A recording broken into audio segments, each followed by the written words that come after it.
কথা বলো না, কেউ শব্দ করো না, ভগবান নিদ্রা গিয়েছেন, গোলযোগ সইতে পারেন না, কথা বলো না। যাদের একটু বয়স হয়েছে আমার মতন বা আমার থেকে একটু জুনিয়র হলেও চলবে, 70 দশকে থিয়েটার ওয়ার্কশপের বিখ্যাত নাটকের গান ছিল এটি। এবং বলা হয়েছিল যে ব্রহ্মাদেব ঘুমাচ্ছেন, এখন বিরক্ত করা যাবে না, তিনি সহ্য করতে পারবেন না।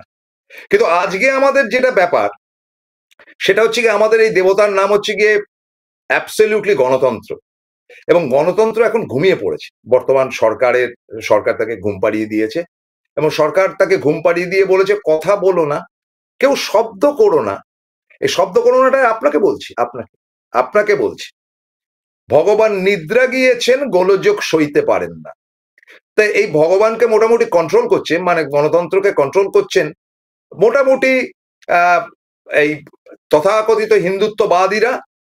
এবং সম্প্রতি বিহারের হয়ে যাওয়া ভোটের পর আরো মানে এটাকে পরিষ্কার হয়েছে, সেটা হচ্ছে কি অমিত শাহ এবং নরেন্দ্র মোদী, দে আর কন্ট্রোলিং দ্য পাওয়ার। এবং তাদের হাতে গণতন্ত্র সম্পূর্ণটা রয়েছে। তাদের হাতে বিচারালয়, বিচারপতিরা বেরিয়ে পার্টিতে ঢুকে যাচ্ছে, তাদের হাতে পুলিশ, সে পুলিশের সামনে ব্লাস্ট হচ্ছে, এখনো পর্যন্ত ধরা যাচ্ছে না কাউকে। পশ্চিমবঙ্গ থেকে কাকে ধরেছিল তাকে ছেড়ে দিতে হয়েছে, না না না এ না, কোচবিহার না কোথা থেকে ধরেছিল নাকি ওইদিকে। তারপরে আপনার ইডি, সিবিআই ইত্যাদি ইত্যাদি। এবং সবশেষ সংযোজন তাদের হচ্ছে বিহারের ভোট। এবং বিহারের ভোটে প্রবল জালিয়াতি হয়েছে, এবং সেই জালিয়াতির ফলে একেবারে টোটালি ফেলিওর হচ্ছে গিয়ে এই ইন্ডিয়া গোষ্ঠী। রাহুল গান্ধীর কথা তো আগের দিন প্রবীর বিশ্বাস বলেছেন গত শনিবার দিন। তার সঙ্গে সংযোজিত নাম হচ্ছে গিয়ে যে এদের সংগঠন বলে কোনো বস্তু নেই। এবং স্ট্রাইক রেট হচ্ছে গিয়ে প্রায় যার মধ্যে 95টা আসন পেয়েছে। তো এটা ভাবা যায় না। এটা মানে দিল্লির যে ভোটটা হয়েছিল, যে দিল্লি তো একটা সিটি, তার মধ্যে যে ভোটটা হয়েছিল তাতে হতে পারে স্ট্রাইক রেট হাই হতে পারে, তবুও এত হাই হয়নি মানে যেটা এবারে বিহারে হলো। অকল্পনীয়। 3 লক্ষ ভোটার ঢুকে ভোট দিয়েছে বলে দাবি করছে বিরোধীরা, আমার কথা না, বিরোধীরা দাবি করছেন। এবং পশ্চিমবঙ্গের তৃণমূল অনেক বেশি অর্গানাইজ, তারা কিন্তু ধরতে পেরেছে। রাহুল গান্ধী এখনো তার পুরনো কথাতেই রয়েছেন, নীতিশ কুমার বুঝে উঠতে পারছেন না কি করবেন না করবেন। তো এই যে অবস্থানটা, সেই অবস্থানের পর নরেন্দ্র মোদী তুলোধনা করেছে জওহরলাল নেহরু থেকে শুরু করে বর্তমান কংগ্রেসকে, অ্যাজ ইফ যে নরেন্দ্র মোদী হচ্ছে কি প্রকৃত দেশপ্রেমী, আর জীবনের 9টি বছর জেলে কাটানো জওহরলাল নেহরু হচ্ছে কি দেশদ্রোহী। মানে যা বলবে শুনতে হবে, গণতন্ত্র রয়েছে, একটা কথা বলবেন না, আপনাকে হাজতে ঢুকিয়ে দেবে। কথা বলো না, কেউ শব্দ করো না, গণতন্ত্র ঘুমিয়ে আছে, গোলযোগ সইতে পারেন না। তো আজকে এটা নিয়েই অ্যাবসলিউটলি পাঞ্চ, প্রশ্নের পাঞ্চ। কিন্তু আপনাদের দেব কি, এটা নিয়ে অনুষ্ঠান করার পর তো পাঞ্চটা আমারই মুখের উপর আসবে। স্টার্ট প্রশ্নের পাঞ্চ।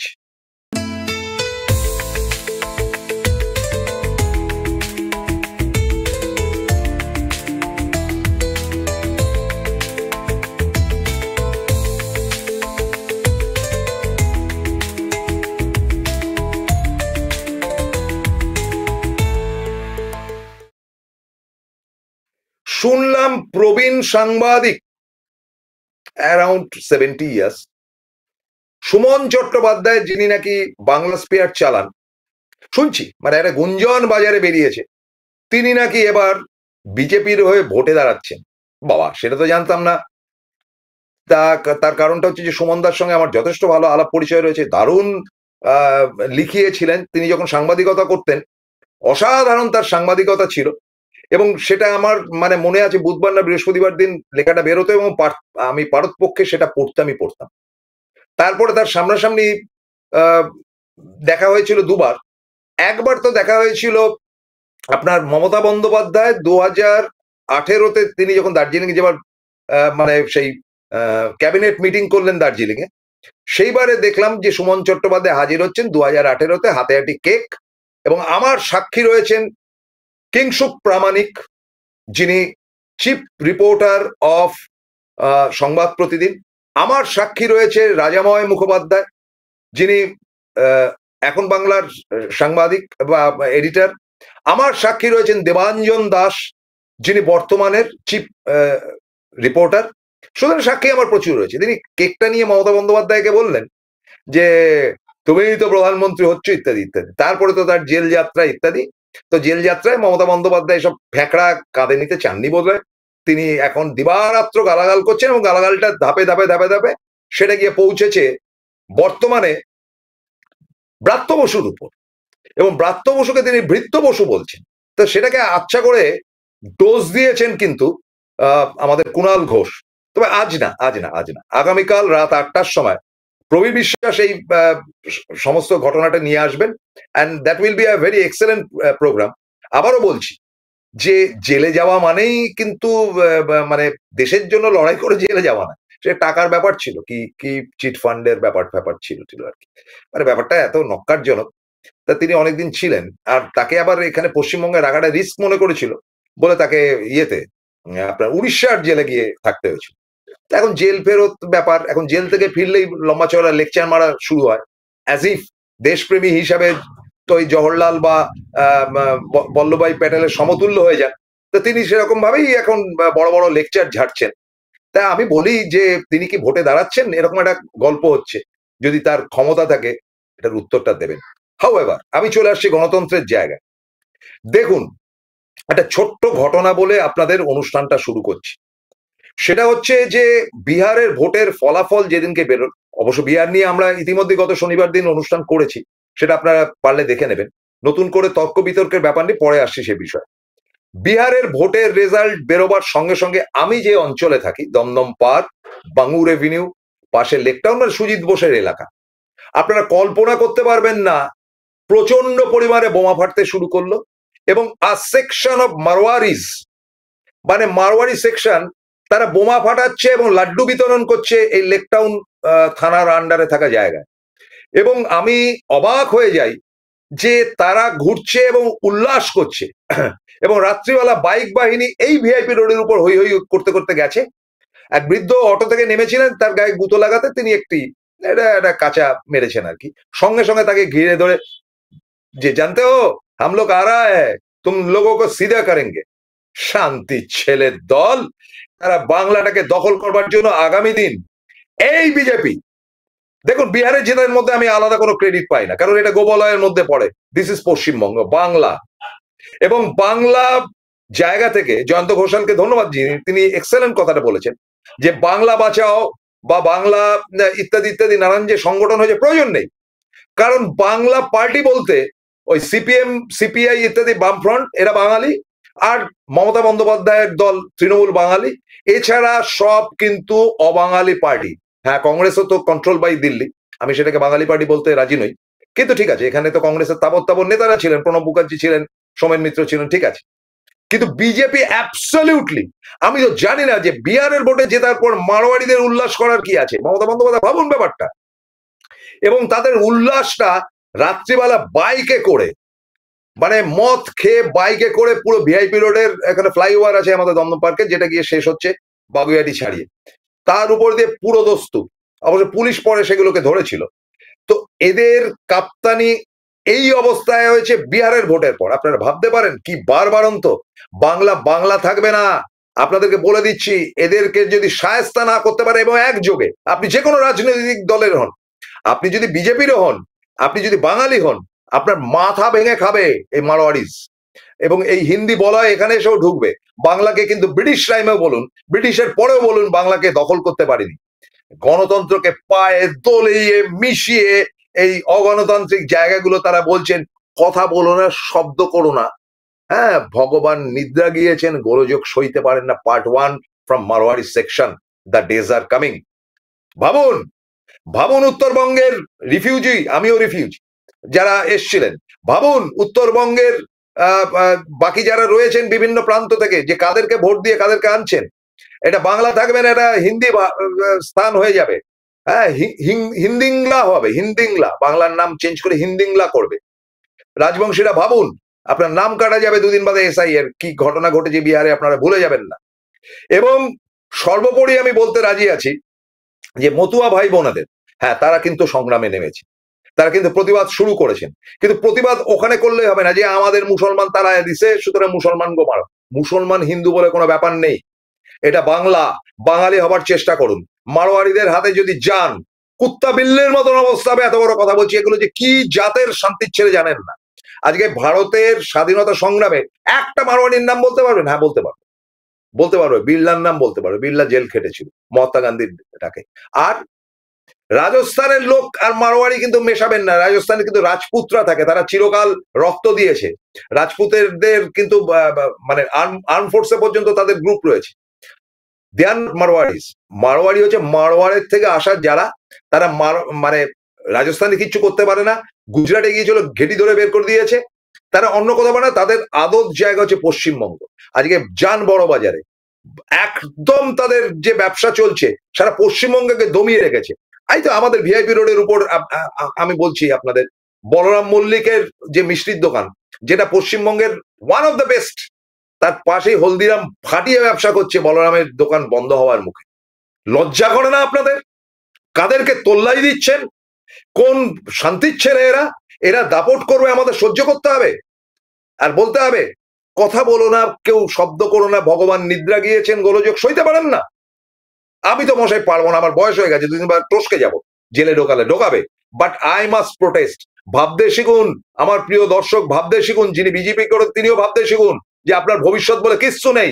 এরা আসবে, পাল্টি করে দেবে। নীতিশ কুমারকে পাল্টি করে দিচ্ছে তো আপনারা কোন ছাড়, মানে চিটির মতন, মানে আপনাদের কি বলা যায়, মানে মশা মাছির মতন টিপে মেরে ফেলে দেবে, আপনাদের টিপে মেরে ফেলে দেবে। এই যে সোশ্যাল নেটওয়ার্কে কিছু শান্তির ছেলে ঢুকে খিস্তি খেউর করে, এগুলো টাকা পায়। যেদিনকে এরা মনে করবে যে এদের দরকার নেই, সব কটাকে জেলে হাজতে ঢোকাবে, সব কটাকে। তাই ঢোকাবার জন্য রেডি রয়েছে। এরা বাঙালিকে ভালোবাসে না। বাঙালি পার্টি না বিজেপি, এটা একটা হিন্দি পার্টি, যার জন্য এই কারবারটা হয়েছে। আজকে আপনারা একবারও ভেবে দেখেছেন যে কিভাবে তাদের গতিপথ চলছে? একবারও ভেবে দেখেছেন যে 2018-তে না 2019-এর নির্বাচনে অমিত শাহ যখন মানে ইয়ে করছিলেন, রোড শো করছিলেন, তখন বিদ্যাসাগরের মূর্তিটি ভাঙা হয়েছিল। এবং আমি তো মনে করি এটা ইচ্ছাকৃত ভাঙা। কারণ এই সংঘ পরিবারের একটি কথাই পরিষ্কার, যে মহিলাদের সাইডলাইন করা, হারাও, মহিলারা হচ্ছে সেকেন্ড সিটিজেন, এদের বক্তব্য, এদের প্রত্যেকের বক্তব্য, অমিত শাহ প্রত্যেকের বক্তব্য। দেখুন তো ক্যাবিনেটে ওই নির্মলা সীতারামন, তিনি চুপ করে বসে থাকেন, পিএমও থেকে বাজেট তৈরি হয়, তিনি প্লেস করে। তার হাজবেন্ড উল্টো দিকে কথা বলছে যে জালিয়াতি হয়েছে ভোট নিয়ে। তাছাড়া একজন মহিলার নাম বলতে পারবেন? স্মৃতি ইরানি তিরিং বিরিং করে লাফাচ্ছিলেন, এখন গিয়ে আবার সিরিয়ালে ঢুকেছে। এরা মহিলাদের পাত্তা দেয় না। বিদ্যাসাগরকে ভাঙার কারণ কি? বিদ্যাসাগর বিধবা বিবাহ এবং নারী শিক্ষা চালু করেছিলেন, যেটা এদের সিস্টেমের বাইরে। আবারও বলছি, বিদ্যাসাগর বিধবা বিবাহ চালু করেছিলেন, যেটা এদের নীতির বাইরে। এরা চায় না বিধবারা ওই মানে কচি বয়সে তাদের বিয়ে হতো আগে, আর তারপর বুড়োটা মরে যেত, তারপর সারা জীবন তারা একবেলা খেত আর ন্যাড়া করে কাশিতে পাঠিয়ে দেওয়া হতো। সেই দিনগুলো কেন আটকালো বিদ্যাসাগর? কেন তাদের ফের বিয়ের ব্যাপার করা হলো? এটা বিদ্যাসাগরের উপর তাদের রাগ। তারা বলবে যে বিদ্যাসাগর নাস্তিক ছিলেন। আপনার বিদ্যাসাগর যিনি বর্ণপরিচয় লিখেছেন, যেটা শিখে আপনারা আজকে কথা বলছেন, বন্ধু আপনাদেরকে বলছি, সে বিদ্যাসাগরকে প্রথম অপমানিত কটা বাঙালি গর্জিয়ে উঠেছিল? মমতা ব্যানার্জি ছাড়া, অভিষেক ব্যানার্জি ছাড়া। আপনি গর্জিয়েছিলেন, বলেছিলেন এই শান্তির ছেলে, কি বলছিস রে বিদ্যাসাগর সম্বন্ধে, কি বলছিস? খাটিয়ে কানের গোলায় বলেছেন একবারও? ধরেছেন একবারও? ভেবেছেন একবারও যে বিদ্যাসাগরের সম্বন্ধে এত বড় কথাটা বলছে? যে বিদ্যাসাগর সারা জীবন স্যাক্রিফাইস করেছেন, ব্রাহ্মণ পণ্ডিত একটা ধুতি আর একটা মোটা চাদর গায়ে দিয়ে সারা জীবন কাটিয়ে দিলেন। তার তলায় পইতে ছিল কিনা জানি না, কারণ বিদ্যাসাগর আদতে সম্ভবত নাস্তিক ছিলেন। That's the matter. ভাবতে হবে যে তিনি হিন্দু না, মুসলমান না, তিনি মানুষ। তিনি বলেছিলেন সব ধর্মের যদি দ্বিতীয়বার বিবাহ হতে পারে, তা আমাদের হিন্দু ধর্মের কেন দ্বিতীয়বার বিবাহ হবে না? চালু করে দিয়েছিলেন, জামা ঘষে দিয়েছিলেন তৎকালীন হিন্দু সমাজকে। এই ব্রাহ্মণ্যবাদ নিয়ে যারা বড় বড় ফুটানি করে, আনফর্চুনেটলি আমি ব্রাহ্মণ্যবাদের লোক, but I don't care all this rubbish thing. তাদের জন্য আমি দাপটে কথাটা বলছি। সে অপমান আপনারা আজকে অব্দি মানে তার প্রতিবাদ করেছেন? ভগবান নিদ্রা গিয়েছেন, গোলযোগ সইতে পারেন না, ভয় পেয়ে গেলেন। দ্বিতীয় লোকটিকে স্বামী বিবেকানন্দ, যিনি এখান থেকে কষ্ট করে খরচা জোগাড় করে আমেরিকাতে গিয়ে বলেছিলেন brothers and sisters of America, সঙ্গে সঙ্গে করতালি হয়েছিল প্রায় 5 থেকে 10 মিনিট, সবাই উঠে দাঁড়িয়ে করতালি দিয়েছিল। তার টাইম ছিল 5 মিনিট, তিনি বক্তব্য রেখেছিলেন 1 ঘন্টার উপর। কি তার বক্তব্য ছিল? হিন্দু ধর্ম প্রচার করা, ভারতীয় সংস্কৃতিকে তুলে ধরা। গীতার মধ্যে কি রয়েছে? পড়েছে? একটাও বিজেপির লোক গীতা পড়েছে? গীতা কি ছিল? শ্রীকৃষ্ণ যুদ্ধে গেছেন, অর্জুন তিনি অস্ত্রকে সম্বরণ করেছেন যে সখা আমি কার বিরুদ্ধে যুদ্ধ করছি? এটা তো সব আমার জ্যাঠাতো খুড়তুতো ভাই বোন, তাদের বিরুদ্ধে আমি যুদ্ধ করব, এদেরকে মারবো? শ্রীকৃষ্ণ বলেছেন তুমি কে? অর্জুন তুমি কে? আমি এদেরকে অলরেডি মেরে রেখে দিয়েছি, এরা সব মৃত। বলে হাঁ করলেন, সে তার মধ্যে বিশ্ব দর্শন হল এবং তিনি দেখলেন যে এরা সব মৃত। বলে তুমি তো শুধু ফাইনাল টাচটা করছো, এদেরকে আমি মেরে রেখে দিয়েছি। কৃষ্ণ বলেছিলেন ওই রকম একটা ক্যারেক্টার কৃষ্ণের মতন আছে? হয়েছে আজ অব্দি মহাভারতের কৃষ্ণ দ্বিতীয়টি? বলেছে আমি সব মেরে রেখে দিয়েছি, তুমি শুধু এদেরকে ফাইনাল টাচটা করো, আর তোমার কোনো কাজ নেই। তো সেই গীতা বিবরণ দিয়েছিলেন অসাধারণ পংক্তিতে পংক্তিতে, সুললিত ইংরেজিতে। আর সিস্টার নিবেদিতা, যিনি মার্গারেট ছিলেন, যার বাবা ছিলেন আইরিশ, এবং আইরিশরা তখন ব্রিটিশদের বিরুদ্ধে লড়াই করছে, বোমা বাঁধতে পারতো, কিন্তু দারুণ ভাবে এই নিবেদিতা, সে নিবেদিতাকে এদেশে নিয়ে আসলেন এবং পাঠিয়ে দিলেন কোথায়? পাঠিয়ে দিলেন অরবিন্দ ঘোষের কাছে, যে তখন বোমা বাঁধা যাতে শেখাতে পারে। এত বড় বিপ্লবী কম ছিলেন বিবেকানন্দ? তার থেকে কম বিপ্লবী কেউ ছিলেন? পদব্রজে সারা ভারত ঘুরেছেন এবং বলেছেন মানুষ মানুষের জন্য। তিনি হিন্দু ধর্মের কথা বলেননি, বলেছেন মানুষ মানুষের জন্য, জীবে প্রেম করে যেই জন সেই জন সেবিছে ঈশ্বর। তার দুর্গাপুজোতে আজকেও রামকৃষ্ণ মিশনে কিন্তু একটা বাচ্চা মেয়ের পুজো করা হয় নবমীর দিন, যে এই দুর্গা। এটাই ঠাকুর রামকৃষ্ণ বলেছিলেন, যে বিবেকানন্দ বলেছিলেন যে ঠাকুর তুমি আমাকে দেখাতে পারবে যে কোথায় ঈশ্বর রয়েছে? হ্যাঁ আলবাত দেখাতে পারবো, কোথায় ঈশ্বর রয়েছে। বলে তুই তোর সঙ্গে যেমন কথা বলছি ঈশ্বরের সঙ্গে কথা বলতে পারি, সেইভাবে কথা বলছি। তিনি বলতেন খা মা বলে নিজে খেয়ে নিতেন। তিনি বোঝাতে চেয়েছিলেন, রামকৃষ্ণের ওই বিবেচনার জায়গা ছিল না, তার শিক্ষা কৃষ্টি হয়তো বিবেকানন্দ থেকে কম ছিল। তিনি বোঝাতে চেয়েছিলেন যে আমার মধ্যেই ঈশ্বর রয়েছে, তাই আমি প্রসাদটা খাচ্ছি, নাস্তিকতাবাদ নয়। তিনি বলেছিলেন মানুষই ঈশ্বর। তো এটা আজকে মেনে নিতে হবে এবং সেটাই বিবেকানন্দ ছড়িয়েছেন। আজকে রামকৃষ্ণ মিশনে যে মাংস রান্না হয়, আমাদের বিভিন্ন বাড়িতে মাংস রান্না হয় পুজোর সময়, সেগুলো নিরামিষ মাংস, অর্থাৎ পেঁয়াজ রসুন বাদে। বিবেকানন্দ বলেছে পেঁয়াজ রসুন ছাড়া মাংস হয় নাকি? পেঁয়াজ রসুন লাও। এখনো গিয়ে খবর নিন যে এটাই যে বিবেকানন্দের রেভলিউশন। তিনি নাস্তিক ছিলেন? যদি থেকে থাকেন তাকে প্রণাম। একটা বিরতিতে যাচ্ছি, ফিরছি খুব দ্রুত, সঙ্গে থাকুন। জয়গুরু রত্নভান্ডার জ্যোতিষ চেম্বার, এখানে গোল্ড মেডেলিস্ট জ্যোতিষী বসেন। হাই কোয়ালিটির আসল গ্রহরত্ন সবচেয়ে কম দামে এখানে পাওয়া যায়। স্থান বেলঘড়িয়া রানী পার্ক, বটতলা, 2 নম্বর রেলগেটের নিকটে। 9681345722 এবং 9007778922। Welcome to the world of civil business. A Bengali business personality and the most successful business group, Roy Construction Group of companies, now coming Serib, West Bengal. Mr. Anup Roy, the managing director of the Roy Construction Group company, ready to serve his native land, the mother Bengal.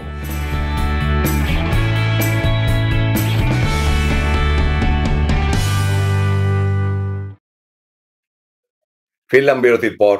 হয়তো একটু উত্তেজিত হয়ে গেছি, কিন্তু আমার কথাটা শুনবার চেষ্টা করুন। প্রত্যেকে আপনারা কমেন্ট বক্সে লিখলে আমার হৃদয়টা ভরে যাবে। আজকে প্রাণটা দিয়ে প্রোগ্রামটা করছি। বিহারে যে ঘটনা ঘটেছে, আমি এখনো পর্যন্ত বলতে রাজি রয়েছি প্রবীর বিশ্বাসের উল্টো দিকে গিয়ে জালিয়াতি হয়েছে। এই জালিয়াতি আমাদের পশ্চিমবঙ্গে হয়েছিল 72 সালে সিদ্ধার্থ রায়ের আমলে। সেবার যদি বুথ দখল করে কারবার না করা হতো তাহলেও কিন্তু কংগ্রেস জিততো, কিন্তু করেছিলেন তারা অন্যায়। তারপরে সিপিএম ক্ষমতায় আসার পর যুগের পর যুগ তারা বুথ দখল করে মস্তানি করেছে। বিশেষ করে উপনির্বাচনে 90 দশকে, যেটা রিগিং রবীন দেবকে যেভাবে জেতানো হয়েছিল বালিগঞ্জ উপনির্বাচনে, সেটাও ভোট দিতে দেওয়া হয়নি। তারপরে যুগের পর যুগ পঞ্চায়েত নির্বাচনে তারা সমস্ত লোককে হাঁটিয়ে দিয়ে পঞ্চায়েতগুলো দখল করেছিলেন। যে অন্যায়টা তৃণমূলও করেছিল 2018-তে, দখলদারি করেছিল, তার ফল কিন্তু তারা পেয়েছিল 2019-এ। অভিষেক ঘুরে দাঁড়িয়েছিল, বলে না এইভাবে ভোট হবে না। তো সেই ভোট গুলোকে তো মানে ভোটকে ফোট বলে এবার বিহারে যে তারা যে কারবার করলো, 3 লাখ অতিরিক্ত ভোটার কোত্থেকে আসলো এবং তার সঙ্গে জ্ঞানেশ কুমার ইত্যাদি এদের চাকর বাকর শ্রেণীর লোক, তিনি যে কারবারটা করলেন সেটা কোথায় গিয়ে দাঁড়াচ্ছে? আপনার প্রতিবাদ করবেন না? বাংলাতে এই কারবার করতে যাচ্ছে, এসআইএন এর নামে আপনার কাপড় চোপড় খুলে দিচ্ছে, আপনাকে গিয়ে সই করতে হচ্ছে, নাম বলতে হচ্ছে, বাপের নাম ভুলে গেছেন, আপনার বাবা যদি ওপার বাংলার হয়ে থাকে তার ডিটেল দিতে গিয়ে আপনি ভোগে। এই যে মতুয়া ভাইরা যারা রয়েছে তাদের অধিকাংশেরই কোনো পেপার ওয়ার্ক নেই, তাদেরকে প্রথম কাটানো হচ্ছে। কেন? দলিত এবং মুসলিমদের উপর এদের যে কি প্রবল ঘৃণা, আপনাদের দুদিন বাদে দেখুন না, একেবারে বনগা বর্ডার থেকে শুরু করে কোচবিহার অব্দি সব মারোয়ারিরা কন্ট্রোলে নেবে। ব্যবসাপত্র করতাম না, তাদের আন্ডারে কাজ করতে হবে। ক্যা বে ক্যা কাম করতে হয়, ঠিক সে কর, নেই তো ভাগা দেঙ্গা। পুরো গোষ্ঠীটা চলে আসবে এখানে, একের পর এক জায়গা দখল করবে। হিন্দিতে কথা বলতে হবে আপনাকে, that will B the first language of Bengal. বলে রাখলাম, আজকে মিলিয়ে নিন, সংযত হন, সাবধান হন, বারবার বলছি। এরপরে যে ঘটনাটা ঘটলো সেটা হচ্ছে রবীন্দ্রনাথকে নিয়ে। আমাদের বাঙালির গর্বের জায়গা, প্রথম বাঙালি হিসেবে নোবেল পুরস্কার পেয়েছেন সেই রবীন্দ্রনাথ, যিনি স্যার উপাধিকে লাথি মেরে ফেলে দিয়েছিলেন যেদিনকে জালিয়ানওয়ালা বাগের ব্রিটিশের হাতে গুলি চলেছিল। সেই রবীন্দ্রনাথকে বলো দেশদ্রোহী। কে? না বিজেপির এক সাংসদ। কেন বললেন? নাকি তার জনগণ মন অধিনায়ক জয় গানটা নাকি ব্রিটিশ যে পঞ্চম জর্জ তার জন্য লেখা হয়েছে। কি সব শান্তির ছেড়ে চিন্তা করুন এরা। আরে সেটা গানটাকে ভালো করে দেখুন, ব্রহ্ম সঙ্গীত এটা। জনগণ মন অধিনায়ক জয় ভারত ভাগ্য বিধাতা, এটা এই ভাগ্য বিধাতার জায়গাতে তিনি তাদের ব্রহ্মদেবের কাছে, মানে তাদের ঈশ্বরের কাছে বলছে। পাঞ্জাব ও সিন্ধু গুজরাট ও মারাঠা দ্রাবিড় উৎকল বঙ্গ, বিন্দ হিমাচল যমুনা গঙ্গা। এই যে গানটা আপনি ভালো করে দেখুন, উৎকল জলধি তরঙ্গ, তব শুভ নামে জাগে, তব শুভ নামে রাখে। এই যে কথাটা বলছে তব শুভ নামে, মানে ঈশ্বরকে বলছে। জনগণ মন, জনগণ তো বুঝলাম যে আপনাকে বলছে বা আমাদের বলছে। মনটা কি? মন থেকে ঈশ্বরকেই ডাকা হয় বলেই যারা ঈশ্বরাবাদে বিশ্বাসী তারা এই কথাটা বলে। এবং এই গানটাই কংগ্রেস তাদের প্রথম সভা 1905-এ যেটা হয়েছিল সেই সভাতে তারা গানটা গেয়েছিল। এ বলে দিল রবীন্দ্রনাথকে আরামসে। শুধু সেখানেই নয়, সম্প্রতি ত্রিপুরাতে বিভিন্ন অনুষ্ঠানে জাতীয় সঙ্গীত হিসেবে তারা ইয়েকে ধরেছেন, কি বলে, বন্দে মাতরম গান তারা গাইছেন। আমাদের আপত্তি নেই, বন্দে মাতরম গানে আমাদের কোনো সমস্যা নেই। কারণ আমরা যখন রাজনীতি করেছি তখন আমরা রাজনীতি মানে বক্তৃতার শেষে বলতাম জয় হিন্দ বন্দে মাতরম, আমাদেরই তো বঙ্কিমচন্দ্র লিখেছে। কিন্তু এরা ক্ল্যাশ লাগিয়ে দিচ্ছে। আরে বাবা, এই যে গানটা বন্দে মাতরম, এর সুরকার রবীন্দ্রনাথ, এটা তো জানে না এরা, এরা কিছু জানে না। গর্দবের কি গান এই যে বন্দে মাতরম, বন্দে মাতরম, সুজলাম সুফলাম মলয়জ শীতলম শস্য শ্যামলম মাতরম বন্দে মাতরম। কার সুর? রবীন্দ্রনাথের সুর, বঙ্কিমচন্দ্র লিখেছেন। তাই বলে আমার জাতীয় সঙ্গীত বাদ দিয়ে ত্রিপুরার আজকে বন্দে মাতরম গানটা গাইতে হবে? বন্দে মাতরম রাখুন না অন্যভাবে। মানে বোঝেন, গানের সুর জানেন, আমি তো করে দিলাম, আমি তো অজ্ঞ একটা লোক, আমি তো করে দিলাম। মানে বুঝে করতে হয়। তারা রবীন্দ্রনাথকে অনায়াসে বললেন এবং তারপরে তারা কি করলেন? এক এক করে মারছেন তারা। কাকে ধরলেন? রাজা রামমোহন রায়কে। যে রামমোহন রায় সতীদাহ প্রথাটা তুলে দিয়েছেন। ভীষণ রেগে গেছে, ভীষণ রেগে গেছে। আরে মার, সতীদাহ করতে হবে। তারপরে তো রাজস্থান ফাজস্থান ইত্যাদি জায়গায় সতীদাহ ছিল, লুকিয়ে লুকিয়ে করতো। কি অপরাধ রামমোহন রায়ের? যে রামমোহন রায় ব্রিটিশ সরকারকে চাপ দিয়ে, এবং তিনি ইংল্যান্ডে গিয়ে তিনি বলেছিলেন যে এটাকে অন্তত রদ করুন, যে এই যে কচি কচি মেয়েগুলোকে বুড়োদের সঙ্গে বিয়ে দিয়ে তারপর তাদের পুড়িয়ে মারা হচ্ছে, এটা রদ করুন আপনারা। আপনার ব্রিটিশ সাম্রাজ্য, আপনাদের মধ্যে শিক্ষা কৃষ্টি আছে, এটা কেন চলবে? এই কথা বলবার জন্য তিনি জাহাজে করে গিয়েছিলেন, ওখানে তার মৃত্যু হয়। তিনি লড়াই করেছেন, তিনি ব্রাহ্ম জিনিস তৈরি করেছিলেন, তিনি উচ্চ বংশের মানুষ ছিলেন রামমোহন রায়। তিনি বলেছিলেন যে আজকে ব্রাহ্মণরা কাপ্তানি করবে আর শূদ্ররা পড়ে থাকবে, আমি এই ধর্ম মানি না। এমন ধর্ম হবে যেখানে ব্রাহ্মণ বলুন বা শূদ্র বলুন সবাই এক হবে। ব্রাহ্ম ধর্ম চালু করেছিলেন। কি অপরাধ করেছিলেন? তাকে বলা হচ্ছে যে তিনি নাকি এই এই মানে মধ্যপ্রদেশের শিক্ষামন্ত্রী বলছেন তিনি নাকি দেশদ্রোহী, মানে তিনি নাকি দেশ বিরোধী কাজ করছেন। আর কে হচ্ছে গিয়ে দেশপ্রেমী? সাভারকার, যিনি ব্রিটিশের কাছে মুচলেখা দিয়ে।